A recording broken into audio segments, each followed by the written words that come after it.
جب پہلی نظر میری اس کعبے پہ جائے گی، دل جھوم سجائے گا،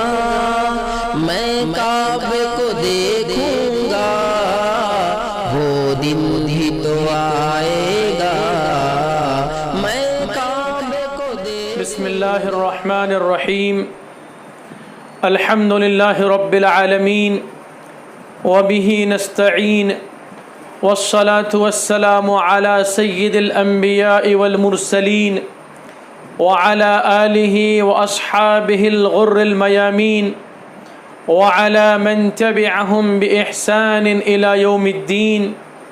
اما بعد۔ حضرات ناظرین و سامعین، بڑی خوشی اور مسرت کا مقام ہے کہ ماہ محرم کی مناسبت سے رہبر انسانیت فورم کی جانب سے 8 روزہ آن لائن پروگرام منعقد کیا گیا، جس میں ہر روز ماہ محرم کی مناسبت سے کسی نہ کسی عنوان اور موضوع سے متعلق دینی باتیں آپ حضرات کی خدمت میں پیش کی جا رہی ہیں۔ مجھے جو موضوع دیا گیا ہے وہ ہے حضرت حسن رضی اللہ عنہ کی بے مثال قربانی۔ ماہ محرم الحرام میں محرم الحرام کے احکام و فضائل کے ساتھ جس موضوع کا سب سے زیادہ تذکرہ ہوتا ہے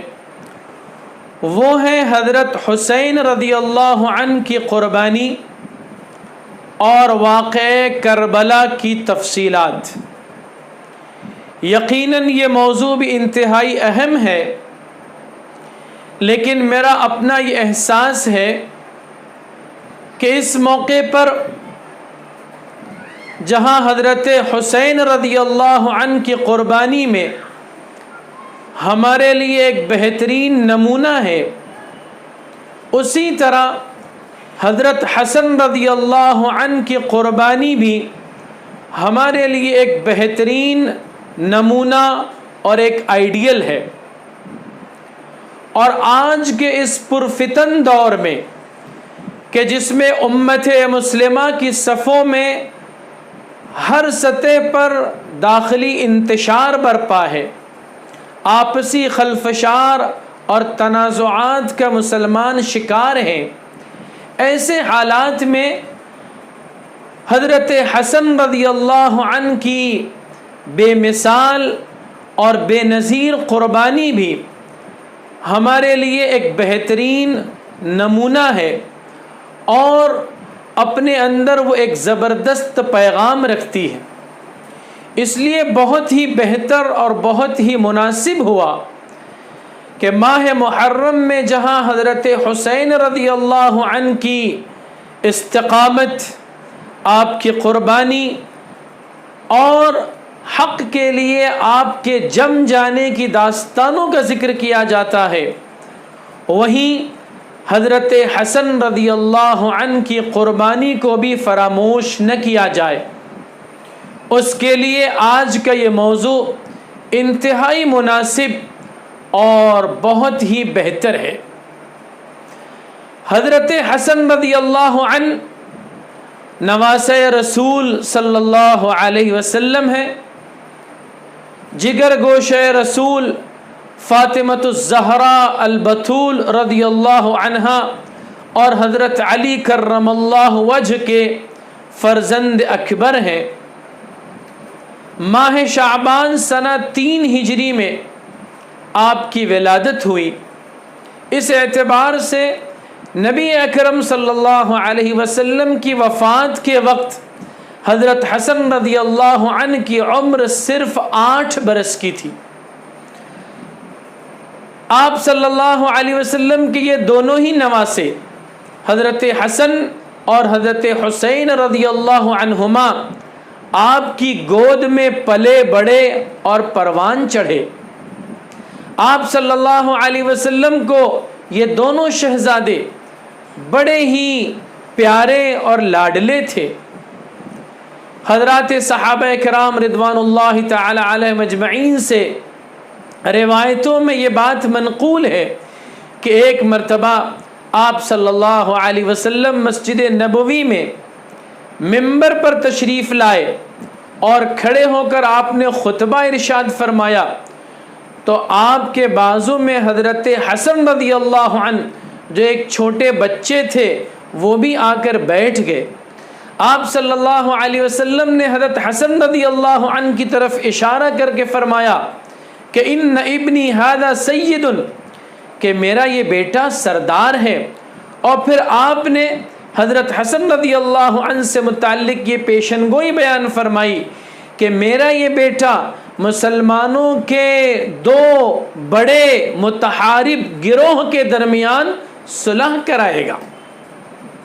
حضرت حسن و حسین رضی اللہ عنہما کے سلسلے میں بڑی پیشن گوئیاں اور بڑے مناقب ان کے احادیث کے اندر نقل کیے گئے ہیں۔ آپ صلی اللہ علیہ وسلم نے ان دونوں نواسوں کو جنت کے نوجوانوں کا سردار قرار دیا اور آپ نے فرمایا الحسن والحسین سیدا شباب اہل الجنہ، کہ حسن و حسین جنت کے نوجوانوں کے سردار ہوں گے۔ ایک مرتبہ اللہ کے رسول صلی اللہ علیہ وسلم اس حال میں گھر سے باہر تشریف لائے کہ آپ کے کاندھوں پر حضرت حسن رضی اللہ عنہ سوار تھے۔ ایک صحابی رسول نے حضرت حسن رضی اللہ عنہ کو مخاطب کر کے کہا کہ بیٹے تم نے بڑی عمدہ سواری اختیار کی ہے۔ آپ صلی اللہ علیہ وسلم نے فرمایا کہ سوار بھی تو بڑا عمدہ ہے۔ حضرت حسن رضی اللہ عنہ نبی اکرم صلی اللہ علیہ وسلم سے سب سے زیادہ مشابہ تھے حلیے بشرے میں، ظاہری شکل و صورت میں، یہاں تک کہ سیرت نگاروں اور مورخین نے لکھا ہے، بالاتفاق لکھا ہے کہ جمیع اہل بیت میں حضرت حسن رضی اللہ عنہ نبی اکرم صلی اللہ علیہ وسلم کے سب سے زیادہ مشابہ تھے۔ حضرت حسن رضی اللہ عنہ کی فطرت میں حلم اور بردباری اور جذبہ ایثار و قربانی اور اتحاد و اتفاق اور صلح و آشتی کا جذبہ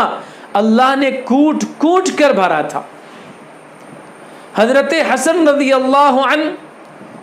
امت کے درمیان برپا انتشار اور خلفشار کو برداشت نہیں کر سکتے تھے۔ آپ کی یہ خواہش ہوا کرتی تھی کہ مسلمان ہمیشہ اتحاد و اتفاق کے ساتھ اور صلح و آشتی کے ساتھ رہیں، اور جو اصل مشن اس امت کے سپرد کیا گیا ہے اس مشن کی ادائیگی میں وہ لگے رہے۔ چنانچہ حضرت حسن رضی اللہ عنہ کی زندگی کی سب سے بڑی قربانی اور آپ کا سب سے بڑا اقدام یہی ہے کہ جس کی طرف رسول اللہ صلی اللہ علیہ وسلم نے پیشن گوئی فرمائی تھی کہ میرا یہ بیٹا سردار ہے اور مسلمانوں کے دو بڑے گروہ کے درمیان یہ صلح کرائے گا۔ چنانچہ اسی پیشن گوئی کے مطابق حضرت حسن رضی اللہ عنہ نے امت کے انتشار اور خلفشار کو ختم کرتے ہوئے امت کے درمیان صلح کروائی، اور عرصے سے اور ایک طویل زمانے سے جو لوگ آپس میں برسر پیکار تھے وہ سب کے سب محبتوں کے ساتھ اور اتحاد و اتفاق کے ساتھ رہنے لگے۔ اس واقعے کی تفصیل کو جاننا ضروری ہے، اور حضرت حسن رضی اللہ عنہ کی اس سلسلے میں جو قربانی ہے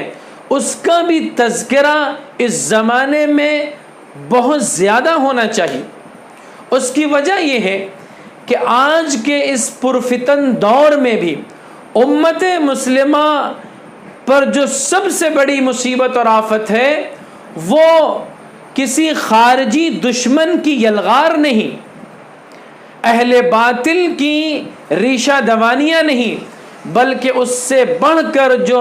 سب سے زیادہ نقصان دہ چیز ہے جس نے امت کو قعر مذلت میں ڈھکیل دیا ہے، وہ امت مسلمہ کا آپسی اختلاف ہے۔ اور ہر محاذ پر، ہر سطح پر امت کے افراد کے درمیان جو تنازعات پائے جا رہے ہیں، جو آپسی جھگڑے برپا ہو رہے ہیں، اس نے امت کو سب سے زیادہ نقصان پہنچایا۔ اس لیے ایسے پرفتن دور میں حضرت حسن رضی اللہ عنہ کی بے مثال اور بے نظیر قربانی ہم سب کے لیے اپنے اندر ایک بہت بڑا پیغام رکھتی ہے کہ آج سب سے زیادہ ضرورت اس بات کی ہے کہ امت کے داخلی انتشار کو ختم کرنے کے لیے، آپسی تنازعات اور جھگڑوں کو ختم کرنے کے لیے جماعتوں اور اداروں اور تنظیموں اور مدارس اور مختلف سطح پر جو مسلمانوں کے درمیان انتشار ہے اور عہدے اور منصب کی رساکشی ہے، ان سب کا خاتمہ کرنے کے لیے حضرت حسن رضی اللہ عنہ کی قربانی کو زندہ کرنا ضروری ہے۔ اس لیے آج کے اپنے اس مختصر خطاب میں میں اس تاریخی واقعے کو بیان کروں گا کہ کس طرح حضرت حسن رضی اللہ عنہ نے زبردست ایثار اور قربانی سے کام لیتے ہوئے اپنے عہدے اور منصب سے تنازل اختیار فرمایا اور حضرت امیر معاویہ رضی اللہ عنہ کے حق میں خلافت سے خود دستبردار ہو گئے۔ حالانکہ حضرت حسن رضی اللہ عنہ خلافت کے سب سے زیادہ مستحق تھے۔ حضرت امیر معاویہ رضی اللہ عنہ کے مقابلے میں حضرت حسن رضی اللہ عنہ کی خلافت یقیناً خلافت راشدہ تھی۔ آپ صلی اللہ علیہ وسلم نے پیشن گوئی فرمائی تھی کہ میرے بعد خلافت راشدہ 30 سال تک قائم رہے گی، اور مورخین نے یہ بیان فرمایا ہے، سیرت نگاروں نے جو تفصیلات بیان کی ہے ان سب کے مطابق حضرت علی رضی اللہ عنہ جو خلیفہ چہارم تھے اور جن کا زمانہ بالاتفاق خلافت راشدہ کا زمانہ تھا، حضرت علی رضی اللہ عنہ کی وفات کے بعد 6 مہینے تک کے حضرت حسن رضی اللہ عنہ کی جو خلافت قائم رہی، تو اس 6 مہینے کی مدت کو ملانے پر ہی 30 سال کا عرصہ مکمل ہوتا ہے آپ صلی اللہ علیہ وسلم کی وفات کے بعد۔ اس طرح خود آپ صلی اللہ علیہ وسلم کے قول کے مطابق حضرت حسن رضی اللہ عنہ کی خلافت گویا خلافت راشدہ ہے۔ لیکن اس سب کے باوجود امت کے داخلی انتشار کو ختم کرنے کے لیے، آپس کی خوریزیوں پر روک لگانے کے لیے اور امت کے مختلف گروہوں کے درمیان اتحاد و اتفاق اور محبت و مودت اور باہمی امن و بھائی چارے کو فروغ دینے کے لیے حضرت حسن رضی اللہ عنہ نے اپنے عہدے اور منصب سے دستبرداری اختیار کی۔ یہ دراصل وہ عظیم الشان اور بے مثال قربانی ہے کہ جس کی نظیر پوری تاریخ انسانیت میں نہیں ملتی ہے۔ حضرت عثمان غنی رضی اللہ عنہ کے خلافت کا آخری دور اور حضرت علی رضی اللہ عنہ کی خلافت کا پورا دور جو تقریباً 5 سال کا عرصہ ہے، یہ 5 سال کا عرصہ ایسا گزرا کہ امت مسلمہ کے اندر داخلی طور پر بڑا انتشار اور خلفشار برپا رہا، اور گویا ایک لمحے اور ایک پل کے لیے بھی امت کو سکون میسر نہیں آیا، یہاں تک کہ یہ داخلی انتشار و خلفشار مختلف غلط فہمیوں کی بنیاد پر اور منافقین کی ریشہ دوانیوں اور خوارج و ملحدین کی سازشوں کے نتیجے میں یہ داخلی انتشار آپسی مشاجرات اور جنگ و جدال اور قتال تک کے پہنچ گیا، جس کے نتیجے میں بڑی خوریزیاں ہوئیں اور امت مسلمہ کا بڑا زبردست نقصان ہوا۔ حضرت علی رضی اللہ عنہ کی وفات کے بعد لوگوں نے بطور خاص اہل کوفہ نے حضرت حسن رضی اللہ عنہ کے ہاتھ پر بیعت کی. حضرت حسن رضی اللہ عنہ ابتدا ہی سے صلح کے خوگر تھے اور آپ کی طبیعت اور مزاج میں جنگ و جدال اور قتل و غارت گیری سے، آپسی جنگ و جدال اور قتل و غارت گیری سے سخت تنفر تھا. اس لیے جب لوگوں نے آپ سے بیعت کرنا شروع کیا تو آپ لوگوں سے کتاب اللہ اور سنت رسول اللہ پر عمل پیرا ہونے کے اقرار کے ساتھ ساتھ یہ بھی اقرار لیا کرتے تھے کہ میں جس سے جنگ کروں گا تم اس سے جنگ کرو گے، اور میں جس سے صلح کروں گا تم بھی اس سے صلح کرو گے. حضرت حسن رضی اللہ عنہ کے اس انداز بیعت کو دیکھ کر ہی بہت سے لوگوں نے یہ اندازہ لگا لیا تھا کہ حضرت حسن رضی اللہ عنہ اب شاید حضرت امیر معاویہ رضی اللہ عنہ سے مصالحت کر لیں گے. بہرحال لوگوں نے حضرت حسن رضی اللہ عنہ کے ہاتھ پر بیعت کی اور حضرت حسن رضی اللہ عنہ خلیفہ راشد قرار پائے.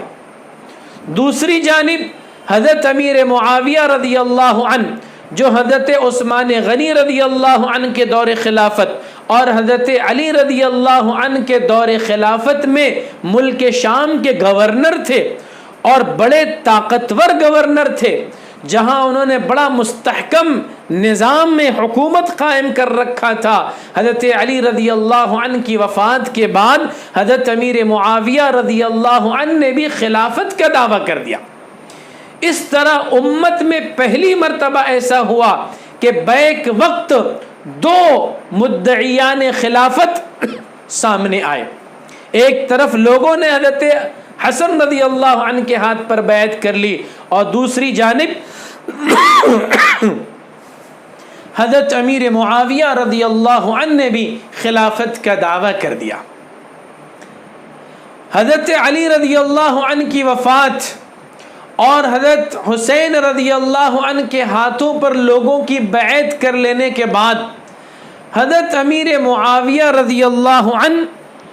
60,000 کا لشکر لے کر ملک شام سے کوفے کی طرف روانہ ہوئے اور حضرت حسن رضی اللہ عنہ کو یہ پیغام بھیجا کہ صلح جنگ سے بہتر ہے اور مناسب یہی ہے کہ آپ مجھ کو خلیفہ وقت تسلیم کر لیں اور میرے ہاتھ پر بیعت کر لیں. یہ پیغام حضرت امیر معاویہ رضی اللہ عنہ نے اپنے قاصد کے ذریعے حضرت حسین رضی اللہ عنہ کی خدمت میں روانہ کیا. ادھر کوفہ میں جب حضرت حسن رضی اللہ عنہ کو اس بات کا علم ہوا کہ حضرت امیر معاویہ رضی اللہ عنہ 60,000 کا لشکر لے کر کوفہ کی طرف روانہ ہو گئے ہیں تو حضرت حسن رضی اللہ عنہ نے بھی 40,000 لوگوں کا ایک لشکر تیار کیا اور آپ اپنے لشکر سمیت کوفہ سے مدائن کی طرف روانہ ہو گئے. چنانچہ حضرت حسن رضی اللہ عنہ کوفے سے اپنے لشکر کے ساتھ روانہ ہو کر مدائن پہنچتے ہیں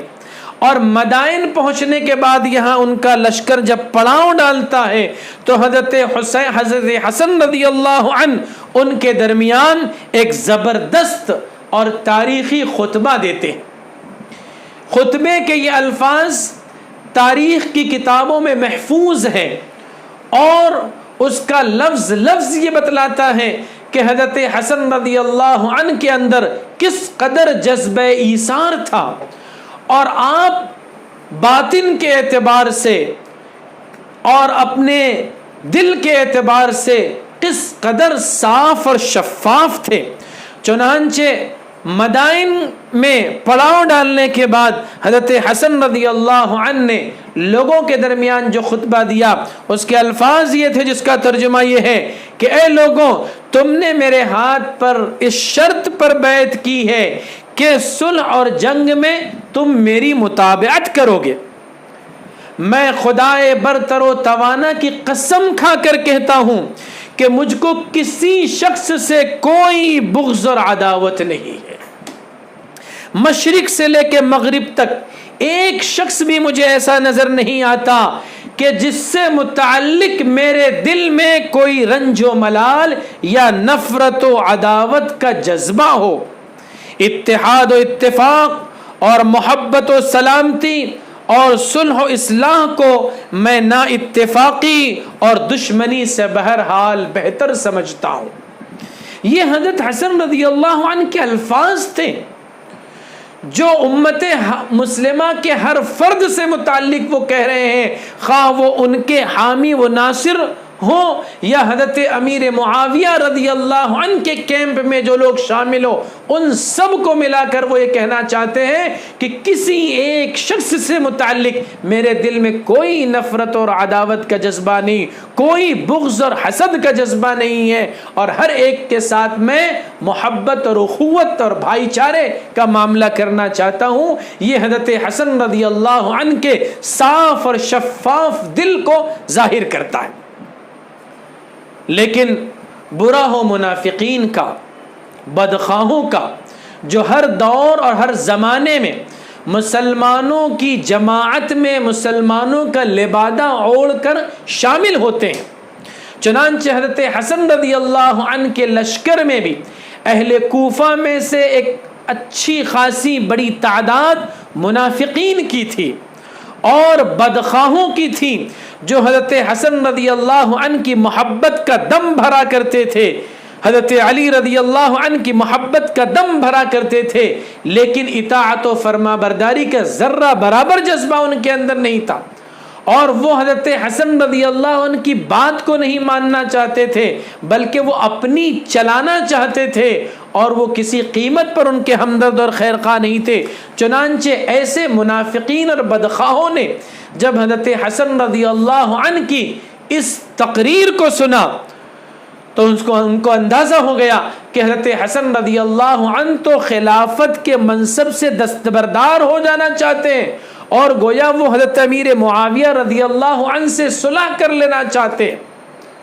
یہ اس طرح کی صلح اور اس طرح کا آپسی بھائی چارہ امت کے لیے تو بڑا ہی مفید ہوتا ہے، لیکن یہ جو منافقین اور بدخواہ ہوتے ہیں، جو مسلمانوں کو آپس میں ہمیشہ لڑانا بھڑانا چاہتے ہیں، ان کے لیے اس طرح کے اقدامات یہ ان کے لیے بڑے ناگوار ہوتے ہیں۔ چنانچہ ایسے ہی منافقین اور ایسے ہی بدخواہوں کے درمیان ایک ہنگامہ برپا ہو گیا اس تقریر کو سن کر، اور ایک شور و غل اٹھا اور ایک ہڑبونگ مچ گئی، اور یہ منافقین حضرت حسن رضی اللہ عنہ کے خیمے کی طرف بڑھے اور ان کے خیمے میں گھس کر انہوں نے حضرت حسن رضی اللہ عنہ کے ساتھ گستاخیاں کی، آپ کے کپڑے کھینچ کر پھاڑ دیے، آپ کے جسم سے آپ کی چادر کھینچ لی، اور اس طرح آپ کو اذیتیں پہنچائی، صرف اس وجہ سے کہ وہ نہیں چاہتے تھے کہ صلح ہو۔ حضرت حسن رضی اللہ عنہ کے ساتھ انہوں نے یہاں تک کہ معاملہ کیا کہ ایک ناعاقبت اندیش اور ناہنجار شخص نے حضرت حسن جس سے آپ زخمی ہو گئے، اور پھر اس زخم کی علاج میں کئی دن گزر گئے۔ حضرت حسن رضی اللہ عنہ نے جب ان ساری چیزوں کو دیکھا تو وہ اور زیادہ دل برداشتہ ہو گئے، اپنے ہی لوگوں سے دل برداشتہ ہوئے، اور پھر چونکہ صلح کا ارادہ تو انہوں نے پہلے ہی سے کر لیا تھا، لیکن اب اس ارادے کے اندر اور مضبوطی آ گئی، اور انہوں نے عبداللہ ابن حارث نام کے ایک شخص کو قاصد بنا کر حضرت امیر معاویہ رضی اللہ عنہ کی خدمت میں صلح کا پیغام لے کر بھیجا۔ ادھر حضرت امیر معاویہ رضی اللہ عنہ ملک شام سے نکل کر یہ ملک عراق میں آ کر انبار کے مقام میں انہوں نے پڑاؤ ڈالا تھا، قیام کیا تھا، اور وہاں سے انہوں نے عبداللہ ابن عامر نام کے ایک شخص کو صلح کا پیغام لے کر بھیجا تھا۔ اب اس سے آپ اندازہ لگائیے کہ امت کے جو دو بڑے گروہ تھے، وہ دو گروہ جو آپس میں متحارب تھے، برسر پیکار تھے، کئی برسوں سے آپس میں لڑ رہے تھے، ان دونوں گروہوں کے قائدین کے دلی جذبہ یہ تھا کہ مصالحت ہونی چاہیے، صلح ہونی چاہیے۔ اس لیے ایک طرف حضرت حسن اپنا قاصد حضرت امیر معاویہ کی طرف بھیج رہے ہیں اور حضرت امیر معاویہ اپنا قاصد حضرت حسن کی خدمت میں بھیج رہے ہیں، اور دونوں کا مقصد یہ ہے کہ مصالحت ہو۔ چنانچہ حضرت امیر معاویہ رضی اللہ عنہ کا قاصد عبداللہ ابن عامر حضرت حسن رضی اللہ عنہ کی خدمت میں پہنچتا ہے اور یہ پیغام ان تک پہنچاتا ہے کہ حضرت امیر معاویہ رضی اللہ عنہ صلح کرنا چاہتے ہیں۔ حضرت حسن اندازہ لگا لیتے ہیں کہ حضرت امیر معاویہ رضی اللہ عنہ بھی اپنی نیت میں مخلص ہیں اور وہ بھی اب جنگ و جدال اور قتل و غارت گیری کے سلسلے کو ختم کر کے مصالحت ہی کرنا چاہتے ہیں۔ اس لیے حضرت حسن رضی اللہ عنہ نے ان کے قاصد کو یہ پیغام دے دیا کہ میں خلافت سے دستبردار ہونے کے لیے تیار ہوں حضرت امیر معاویہ رضی اللہ عنہ کے حق میں، بشرطے کہ حضرت امیر معاویہ رضی اللہ عنہ میری 2 شرطوں کو منظور کر لیں۔ وہ 2 شرطیں یہ ہیں کہ نمبر 1 حضرت امیر معاویہ رضی اللہ عنہ کتاب اللہ اور سنت رسول اللہ پر عمل پیرا ہوں، اور دوسری شرط یہ کہ حضرت امیر معاویہ رضی اللہ عنہ پچھلی تمام مخالفتوں کو فراموش کر کے کسی کے جان و مال سے تعرض نہ کریں، اور حضرت حسن و حسین رضی اللہ عنہما کے حامیوں اور ان کے طرفداروں کے ساتھ بھی کوئی تعرض نہ کرے اور ان کو جان و مال کی امان عطا کر دی۔ یہ 2 شرطیں تھیں کہ جس کی بنیاد پر حضرت حسن رضی اللہ عنہ خلافت سے دستبردار ہونے کے لیے تیار تھے۔ آپ اندازہ لگائیے کہ خلافت کتنا بڑا اور کتنا اونچا منصب ہے، اور حضرت حسن رضی اللہ عنہ نواسے رسول ہونے کے باعث اور اپنے کردار اور اپنے عمل کی شفافیت کے اعتبار سے ہر اعتبار سے اس بات کے مستحق تھے کہ وہ خلیفہ راشد ہوتے، اور اگر وہ اس خلافت کے دعوے پر قائم رہتے تو امت مسلمہ کی اکثریت اور ان کی بڑی تعداد یقیناً حضرت حسن رضی اللہ عنہ کے ہاتھ پر بیعت ہو جاتی، اور آپ کے لیے خلیفہ راشد ہونے اور خلافت کے عہدے اور منصب پر برقرار رہنے کی راہیں ہموار ہوتی۔ لیکن حضرت حسن رضی اللہ عنہ نے اس عہدے اور منصب کی ذرہ برابر کوئی پرواہ نہیں کی، ان کے دل کے اندر اس کی کوئی لالچ اور طمع نہیں تھی، چنانچہ وہ صرف امت مسلمہ کی خیر خواہی میں اور لڑتے ہوں کو آپس میں ملانے کے جذبے سے آپ خلافت سے بھی دستبردار ہونے کے لیے تیار، اور اس انداز سے تیار ہیں کہ اس کے بدلے میں بھی انہیں کچھ نہیں چاہیے۔ اگر وہ اس موقع پر بھاری سے بھاری شرطیں بھی رکھ دیتے تو یقیناً حضرت امیر معاویہ رضی اللہ عنہ اس کو قبول کرتے، اور آگے میں جو تاریخی واقعہ بیان کروں گا اس میں یہ چیز آپ کو نظر بھی آئے گی۔ لیکن حضرت حسن رضی اللہ عنہ کے خلوص کی انتہا تھی کہ اس موقع پر انہوں نے کسی اور چیز کی کوئی طلب نہیں کی، اور صرف یہ فرمایا کہ امیر معاویہ رضی اللہ عنہ کتاب اللہ اور سنت رسول اللہ پر عمل پیرا ہو جائے اور کسی کی جان و مال سے تعرض نہ کرے، سابقہ تمام اختلافات کو بھلا دے تو میں خلافت سے دستبردار ہونے کے لیے تیار ہوں۔ حضرت امیر معاویہ کے قاصد عبداللہ ابن عامر نے جب یہ سنا تو وہ بہت خوش ہوئے، اور حضرت امیر معاویہ رضی اللہ عنہ کی طرف واپس لوٹ کر گئے، اور وہاں جا کر انہوں نے یہ بتلایا کہ حضرت حسن رضی اللہ عنہ خلافت سے دستبردار ہونے کے لیے تیار ہے، البتہ ان کی 5 شرطیں ہیں۔ حضرت امیر معاویہ رضی اللہ عنہ نے فرمایا کہ میں حضرت حسن کی تمام شرطوں کو ماننے کے لیے تیار ہوں، بتلاؤ ان کی کیا شرطیں ہیں۔ تو عبداللہ ابن عامر نے کہا کہ پہلی شرط تو یہ ہے کہ آپ کے انتقال کے بعد حضرت حسن رضی اللہ عنہ مسلمانوں کے خلیفہ ہوں گے۔ نمبر 2، جب تک آپ زندہ رہیں گے حضرت حسن رضی اللہ عنہ کو سالانہ 5 لاکھ درہم کی رقم بھیجتے رہیں گے۔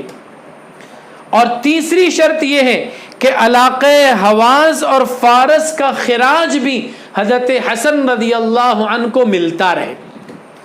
یہ 3 شرطیں عبداللہ ابن عامر نے اپنی طرف سے بیان کی تھی۔ ظاہر ہے کہ یہ حضرت حسن کی شرط تو نہیں تھی، اس سے پہلے تفصیل آ چکی ہے۔ عبداللہ ابن عامر نے سوچا کہ اس موقع پر میں حضرت حسن رضی اللہ عنہ کے ساتھ بڑی خیرخواہی کر جاؤں، اور خیرخواہی کے اس جذبے کے ساتھ اپنی طرف سے یہ 3 شرطیں بڑھا دیں، اور پھر جو اصل 2 شرطیں تھی وہ بیان کی کہ چوتھی شرط یہ ہے کہ آپ کتاب اللہ و سنت رسول اللہ پر عمل پیرا ہو، اور آخری اور 5ویں شرط یہ ہے کہ آپ کسی کی جان و مال سے تعرض نہ کریں، سابقہ اختلافات کو فراموش کر کے حضرت حسن و حسین کے حامیوں کو آپ جان کی امان عطا کر دیں۔ یہ 5 شرطیں جب حضرت امیر معاویہ رضی اللہ عنہ نے سنی تو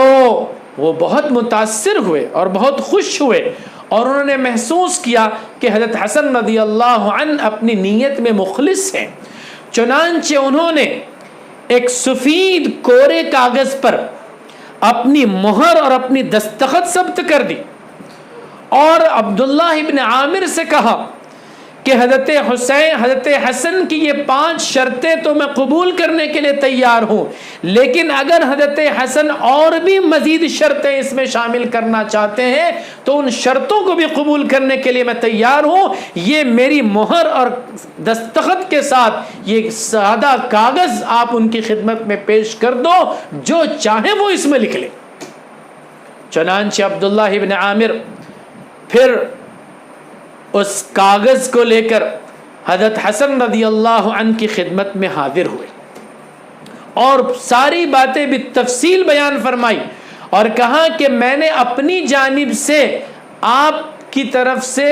3 شرطیں اور بڑھا دی ہیں، اور یہ 3 شرطیں اس طرح ہیں۔ حضرت امیر معاویہ رضی اللہ عنہ نے ان کو بھی قبول فرما لیا ہے، اور آپ مزید جو شرطیں چاہیں وہ بھی اس میں لکھ سکتے ہیں۔ آج آپ کو پورا اختیار ہے، جو چاہیں اور جس چیز کا مطالبہ کرنا چاہیں وہ آج آپ حضرت امیر معاویہ سے کر سکتے ہیں۔ لیکن قربان جائیے حضرت حسن رضی اللہ عنہ کے جذبہ ایثار و اخلاص پر کہ انہوں نے فرمایا کہ عبداللہ ابن عامر، تم نے جو 3 شرطیں اپنی طرف سے بیان کی ہیں میں اس سے راضی نہیں ہوں۔ میرے اندر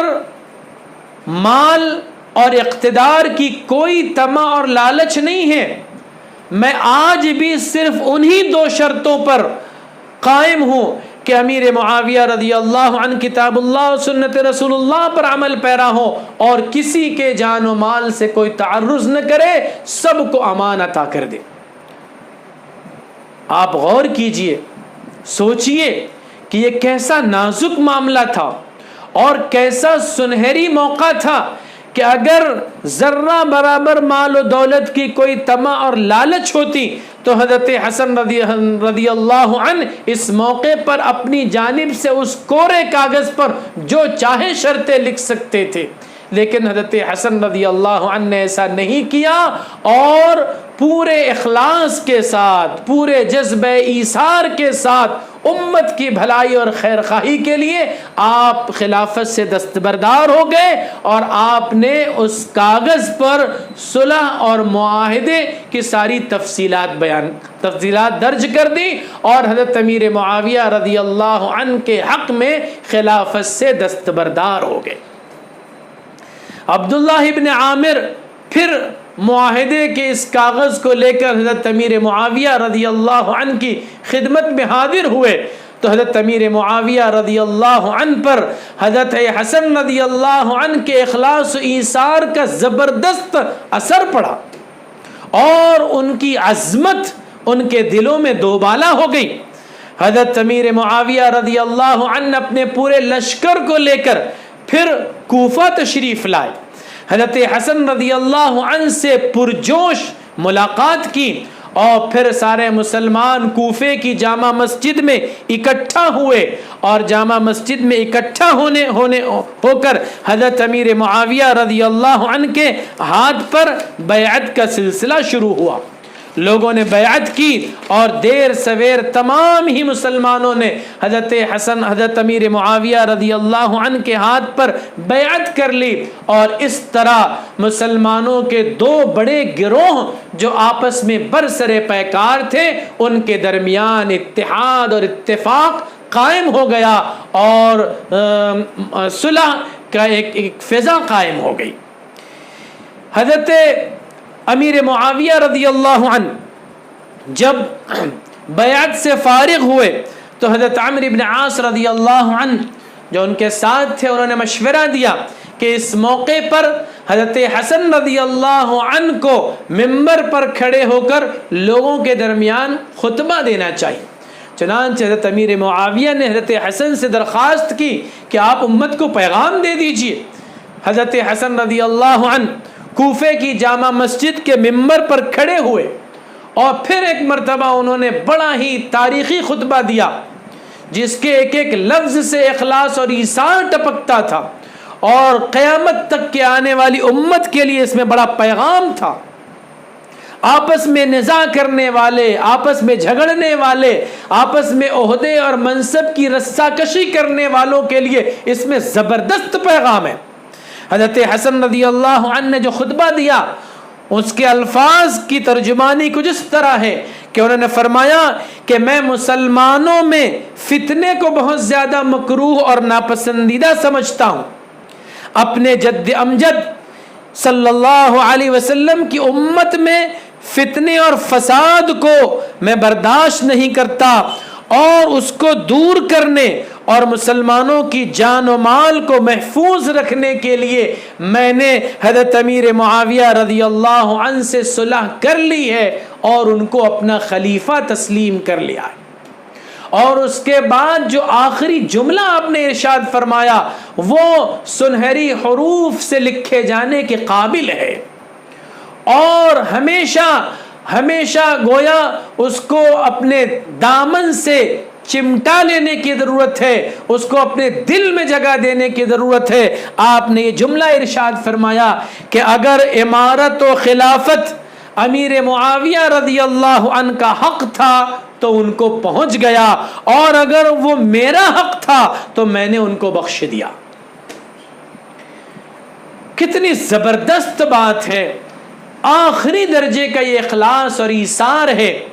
فرمایا کہ اگر خلافت ان کا حق تھا تو میں نے ان کا حق ان کو پہنچا دیا، یہ میری ذمہ داری تھی، یہ میری ذمہ داری تھی، یہ دیانتداری کا تقاضا تھا کہ کسی اور کا حق ہے تو ہمیں اس کو ہڑپ نہیں کرنا چاہیے. جس کا حق ہے اس تک وہ حق پہنچنا چاہیے. اگر یہ ان کا حق تھا تو میں نے ان کو حق ان کا پہنچا دیا، اور اگر خلافت میرا حق تھا تب بھی میں نے اپنی رضا و خوشنودی سے ان کو بخش دیا ہے. یہ وہ تاریخی جملہ ہے کہ جس کے ذریعے ہم سمجھ سکتے ہیں کہ اس طرح کے اقدامات سے کتنے فتنے ختم ہو سکتے ہیں،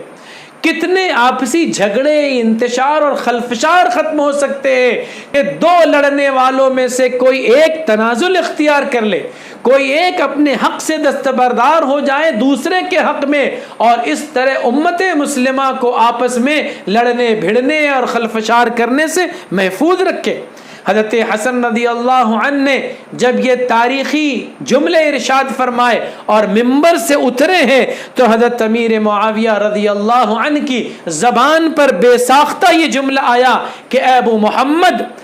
آج آپ نے جس قسم کی بہادری اور جواں مردی دکھائی ہے ایسی جواں مردی اور بہادری آج تک کسی نے نہیں دکھائی.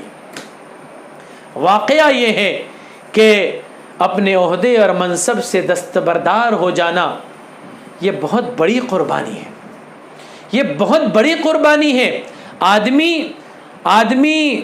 لڑنے بھیڑنے کے لیے تیار ہو جاتا ہے، آدمی ہر طرح کے اقدامات کرنے کے لیے تیار ہو جاتا ہے، لیکن اپنے عہدے سے دستبردار ہونے کے لیے تیار نہیں ہوتا. اور یہی عہدوں کی اور منصب کے حصول کی لڑائی اور رساکشی بہت سارے فتنوں کو جنم دیتی ہے۔